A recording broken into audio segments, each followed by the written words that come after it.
जामवंत के बचन सुहाए, सुनि हनुमंत हृदय अति भाए।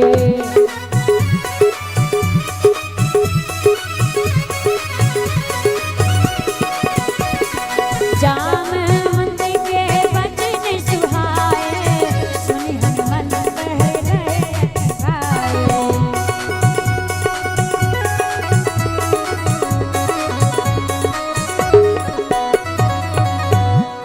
तब लगी मोही परी, क्यों तुम भाई, सही दुख कंदे मूले फल खाई।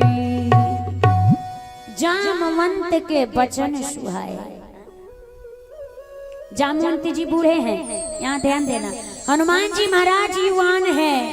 युवक को वृद्ध की बातें जचनी चाहिए, अच्छी लगनी चाहिए। यहाँ जामवंत जी बूढ़े हैं और हनुमान जी महाराज युवान हैं। देखिए अक्सर हम देखते हैं कि जो युवान भाई साहब लोग होते हैं, बूढ़े लोगों की बात उनको अच्छी नहीं लगती है, जचती नहीं है। देखिए बूढ़ों के पास होश होता है और जवानों के पास होश होता है, जोश होता है। युवानों के पास जोश होता है और बूढ़ों के पास होश होता है। यदि बूढ़ों का होश और युवानों का जोश मिल जाए ना, तो उस काम को होने में कोई रोक नहीं सकता है, मंगल ही मंगल है। इधर हनुमान जी महाराज युवान और जामवंत जी बूढ़े। सुंदर कांड की सुंदरता शुरुआत ही बड़ी गहराई से किया है बाबा ने। जामवंत के वचन सुने हनुमान जी को बहुत अच्छी लगी जामवंत जी की बात और प्रसन्न भय।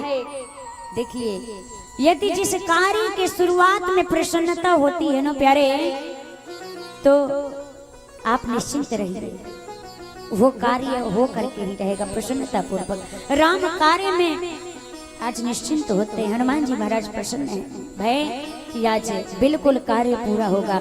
हनुमान जी महाराज एक तरफ से सभी को प्रणाम करते हैं और छलांग लगा देते हैं। कुछ दूर आगे बढ़े, मैनाक पर्वत आ गया, सोने का पर्वत। हनुमान जी महाराज ने कहा कि सोने का पर्वत कहाँ विश्राम देता है? सोना कहीं विश्राम देता है? आप तो ये जमीन पर बैठे हैं, चटाई बिछा के कपड़ा का निश्चिंत से कथा सुन रहे हैं। समझिए कि यहाँ सोने का चटाई बिछाया गया होता तो इसमें आप लोग चैन से कथा सुनते बैठ के हैं। किसी का ध्यान नहीं रहता कथा पर, कोई तो ताके झांक में लगे रहते कि कोई पीछे से खींच नहीं रहा है, ध्यान उसी में रहता है।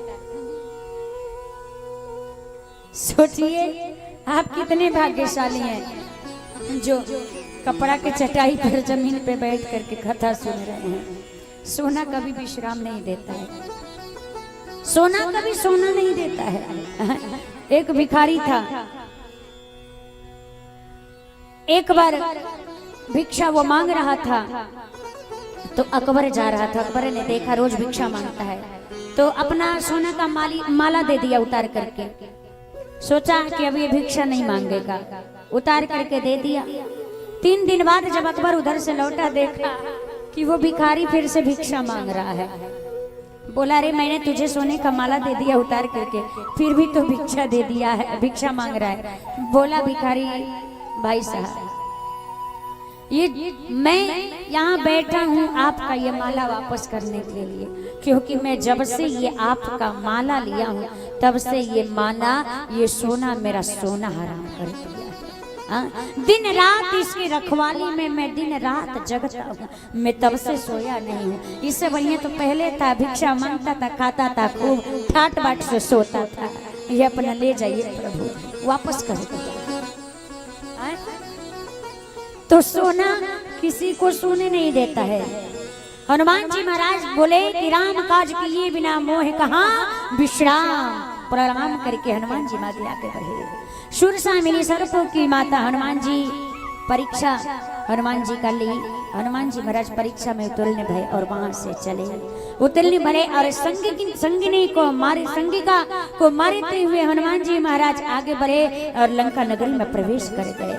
बाबा तुलसी वर्णन करते हैं कि लंका नगरी में हनुमान जी महाराज एक पर्वत पर चढ़ करके देखे कि मल्ल युद्ध कर रहे हैं, वेश्याएं नृत्य कर रही हैं, कहीं जुआ खेल रहे हैं, कहीं वेश्यावृत्ति हो रहे हैं, कहीं मांस भक्षण हो रहा है। हनुमान जी महाराज अपने नेत्र बंद कर लिए। नहीं नहीं, ये दृश्य नहीं देखना चाहिए। जिसको देखने के बाद हमारे मन में विकार उत्पन्न हो, उस दृश्य को कदापि नहीं देखना चाहिए। नेत्र को बंद कर लीजिए और न कान को सुनना चाहिए। हनुमान जी महाराज समझ गए कि जहाँ पर धन ज्यादा होता है वहीं ज्यादा सेवक होते हैं, दिन में जाने लायक नहीं है। हजारों सैनिक दिखाई पड़े। अब रात्रि के समय हनुमान जी महाराज आगे बढ़े। लंकिनी जब रास्ता रोकी तो एक मुष्टिका का प्रहार किए, उसकी बुद्धि पवित्र हो गई, आगे रास्ता मिल गया। हनुमान जी महाराज को मार्ग में दे दी। पूरी रात हनुमान जी महाराज खोज में रहे, कहीं सीता जी का पता नहीं लगा कि सीता जी कहाँ हैं। सुबह होने को आया, आश्चर्य हुआ। हनुमान जी महाराज देखे राम जी का धनुष बाण बना हुआ है, राम जी का नाम लिखा हुआ है। एक भवन को राम नाम लिखते हुए देखे। विचित्र, सभी मंदिरों में भिन्नता। विभीषण जी महाराज का मंदिर द्वार पर पहुंचे। जब विभीषण जी सुबह सुबह आए, राम राम करते हुए हनुमान जी से मिले। दोनों आपस में श्री राम जय राम, श्री राम जय राम, जय जय राम बोले। विभीषण जी ने सोचा इस लंका नगरी में राम राम कहने वाला कौन आ गया। विभीषण जी निकल के देखे हनुमान जी महाराज को। पूछे कौन है? बोले कहीं प्रभु राम तो नहीं आ गए हैं? बोले राम तो नहीं, लेकिन राम का भक्त जरूर होंगे। कहिए महाराज कैसे आना हुआ? हनुमान जी सोचे इससे छुपाना ठीक नहीं है, लगता है ये भगवान का भक्त है, इसलिए दोनों आज गले मिलते हैं। दोनों गले मिल करके भाव विभोर हो गए। हनुमान जी महाराज को बिठाए, बातचीत करने लगे। हनुमान जी पूछे आप इस लंका नगरी में इतने राक्षसों के बीच में कैसे रहते हैं? विभीषण जी ने कहा जैसे 32 दांतों के बीच में एक जिह्वा रहती है, वैसे ही मैं इन राक्षसों के बीच में रहता हूँ, इन असुरों के बीच रहते हैं। हनुमान जी ने कहा एक बात पता, दुनिया में पहले आता कौन है ये बताइए? पहले जीभ आती है कि पहले दांत आते हैं? जीभ आती है ना, और बाद में कौन आता है? दांत। और पहले कौन जाता है? दांत जाता है, जीवा रह जाती है, चिरंजीवी साथ में ही जाती है। हनुमान जी बोले तो विभीषण जी ये जितने भाला जैसे असुर पड़े हैं ना, सब 1 महीने के अंदर अंदर सब गिरने वाले हैं। और जीव की तरह चिरंजीवी हो जाएंगे आप। जीव की तरह चिरंजीवी हो जाएंगे, धन्य हो जाएंगे विभीषण जी। बहुत अच्छी कुटिया है। और ध्यान दीजिए, दांत जब तक ही सलामत रहता है जब तक जीभ अपनी मर्यादा में रहती है। एक बार जीभ अपनी मर्यादा तोड़ देना तो धोई के सारे दांत पत्ती से बाहर आ देंगे सब। जब तक मर्यादा में है तभी तक ये भाला जैसे दांत जैसे ये सब असुर खड़े हैं। जीव को डराते रहते हैं, काटते रहते हैं, सहन करती रहती है। इसी प्रकार से ये सब के सब खत्म होने वाले हैं। विश्वास न हो तो प्रयोग करके देख लिया जाए किसी के ऊपर। एक मुष्टिका का प्रहार, अभी किसी को उल्टा सीधा बोल के दिखाइए ना, गाली दे के दिखाइए, कारण में क्या करेगा? ऐसा मुष्टिका का प्रहार करेगा कि 32 झाड़ देगा।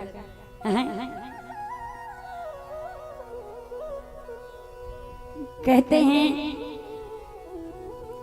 कि ध्यान देना, कहते हैं ना जीभ में हड्डी होती है, जीभ चाहे शरीर की सारी हड्डियां अगर चाहे तो उस पर उतारू हो जाए तो सारी शरीर की हड्डियां एक एक करके तोड़वा दे।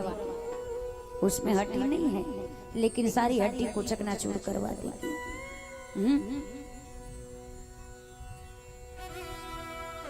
विभीषण जी आप चिंता मत करिए। बाद में हनुमान जी महाराज विभीषण जी को समझाए और आगे बढ़े, अशोक वाटिका में गए। उन्होंने देखा कि सीता जी को राक्षसियां सब त्रास दे रही हैं। विभीषण जी से पूछ करके वृक्ष पर बैठ गए हनुमान जी महाराज। उसी बीच रावण आ गया, सीता को त्रास देने लगा। रावण आया उस समय अपनी रानियों का साथ में लेकर के और सीता जी को प्रलोभन देने लगा कि ये सीते एक बार मेरी तरफ देख लो, ये जितनी रानियां हैं सब तुम्हारी दासी बन जाएंगी, ये सब तुम्हारी सेवा करेंगी, एक बार मेरी तरफ देख लो। सीता जी ने तिनके का ओट लिया, क्योंकि पराये पुरुष के सामने बगैर घूंघट के नहीं होना चाहिए, इसलिए आज एक सीख का ओट लिया, तिनके का ओट की। और सीता जी बोल पड़ी, अरे रावण तू तो चोर है,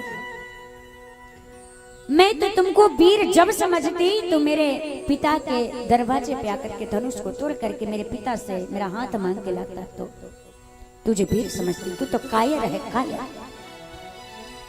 तो चोरों के भात मुझे उठा करके लेकर के आया है, अपने आप को वीर कहता है, तुम वीर नहीं है तो कायर है।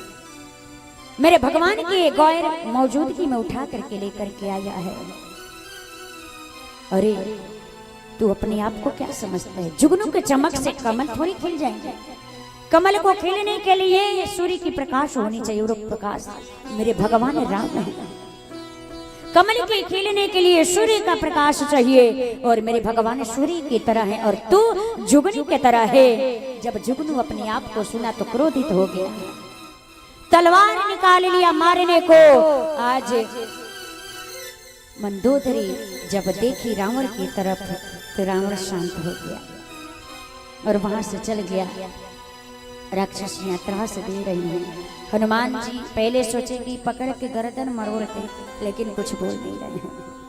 हनुमान जी महाराज जब देखे कोई नहीं है तो उस मुद्रिका को गिराते हैं। सीता जी देखी, अरे कौन है, सामने आओ। हनुमान जी महाराज जय श्री राम का नारा लगाते हुए आज नीचे आए। सीता जी पूछी तुम कौन हो? बोले मैं राम का दूत हनुमान हूँ। सीता जी ने कहा नहीं, ये जरूर रावण का कोई चाल हो सकता है, मैं विश्वास नहीं करती। हनुमान जी महाराज ने कहा कि मैं सत्य कहता हूँ। सीता जी जब नहीं मानी तो वहां पर राम जी ने एक नाम बताया था कि जब सीता जी विश्वास नहीं करेंगी तो वहां पर मेरा नाम करुणा निधान बताना। इस बात को किसी को पता नहीं है, एक मैं जानता हूँ, एक तुम जानते हो, एक सीता जानती हैं। तो हनुमान जी ने कहा कि हे मैया, राम दूत में मातु जानकी, सत्य शपथ करुणा निधान की। मैं करुणा निधान का सत्य शपथ खा के कहता हूँ, मैं राम का दूत हनुमान हूँ। जब सीता जी करुणा निधान नाम सुनती हैं तो रो पड़ी, और सीता जी पूछती हैं कि मेरे राम प्रभु कैसे हैं और मेरे देवर लखन जी कैसे हैं।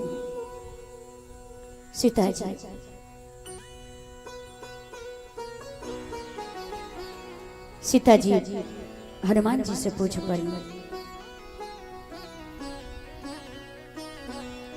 आरे कैसने बारे लक्ष्मण देवरवा,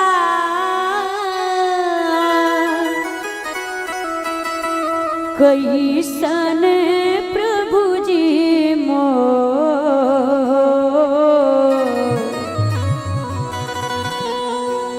कैसन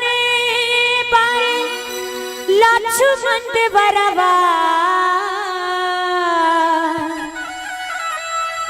कैसन प्रभु जी मो,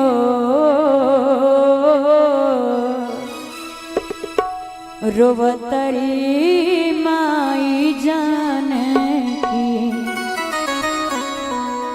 रोवतरी माई जानकी,